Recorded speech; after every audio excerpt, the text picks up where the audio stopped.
Congratulations on those numbers. Obviously, it's a welcome relief after what's been a challenging few years for Greater China. What sort of stood out to you, and what do you see as being the outlook? How much more improvement do we see with the return and the reopening? Thanks. Great to see you both, and very happy to announce these excellent results for the first half of 2023. We were clearly very pleased with the growth across all our businesses, across China, Hong Kong, ASEAN, and our Indian business, our multiple engines of growth. What we saw was after the Omicron wave subsided in China, we had 29% growth in the China business from February to June in our VONB. Clearly, Hong Kong, once the border restrictions were removed, we had a surge in the mainland China visitor business that has continued to grow into the second quarter. And as a result, we've seen strong momentum in that business. Our Hong Kong business more than doubled its VONB in the first half. Our ASEAN business grew by 12%. Again, good growth there, and it's now about a third of the business. And our India business grew by 48%, so highlights right across the portfolio. What are you targeting when it comes to reasonable growth targets, operating profit after tax, also what you see as future value of new business? Can you give us sort of some context around that?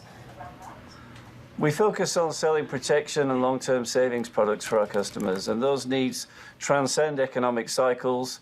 We focus on professionalism in our distribution. Our agency force is $1 million round table is a quality measure that's recognized globally. And AIA is #1 for MDRT for the 9th successive year.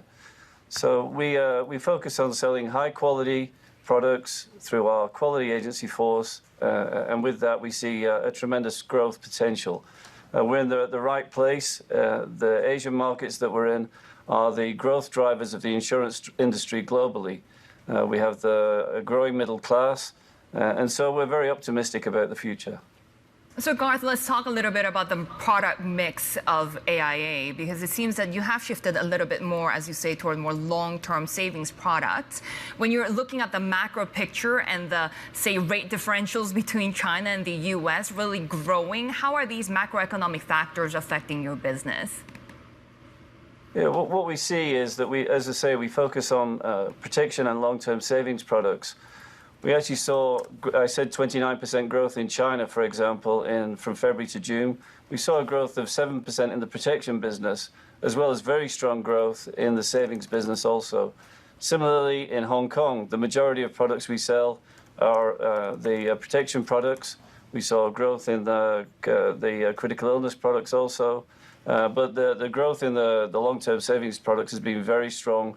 I think as people look at their health, as they look at their retirement needs, as the world is volatile, then we see that people see AIA as a place to come for their health solutions, to help them lead healthier, longer, better lives, and for their long-term savings solutions. So we see growth through both areas, both our protection and our long-term savings businesses. When it comes to opportunities, we see that Thailand is your largest ASEAN business. We have seen the return of tourism there.